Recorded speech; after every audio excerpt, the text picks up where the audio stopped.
السلام علیکم ورحمۃ اللہ وبرکاتہ۔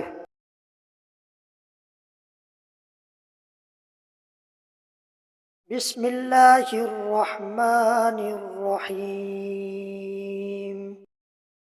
ابو سلمہ نے بیان کیا کہ میں نے ابو سعید خدری رضی اللہ تعالی عنہ سے پوچھا، وہ میرے دوست تھے۔ انہوں نے جواب دیا کہ ہم نبی کریم صلی اللہ علیہ وآلہ وسلم کے ساتھ رمضان کے دوسرے عشرے میں اعتکاف میں بیٹھے۔ پھر 20 تاریخ کی صبح کو آن حضرت صلی اللہ علیہ وآلہ وسلم اعتکاف سے نکلے اور ہمیں خطبہ دیا۔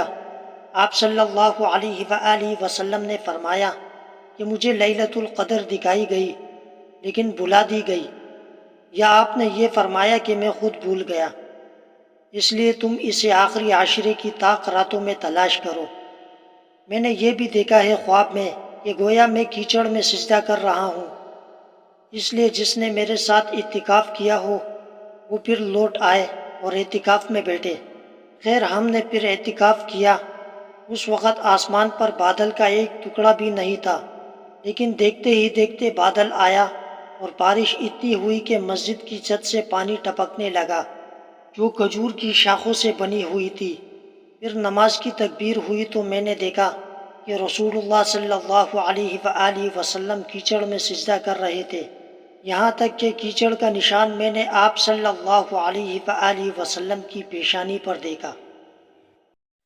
عبادہ بن صامت رضی اللہ تعالی عنہ نے بیان کیا کہ رسول اللہ صلی اللہ علیہ وآلہ وسلم ہمیں شب قدر کی خبر دینے کے لیے تشریف لا رہے تھے کہ دو مسلمان آپس میں جھگڑا کرنے لگے۔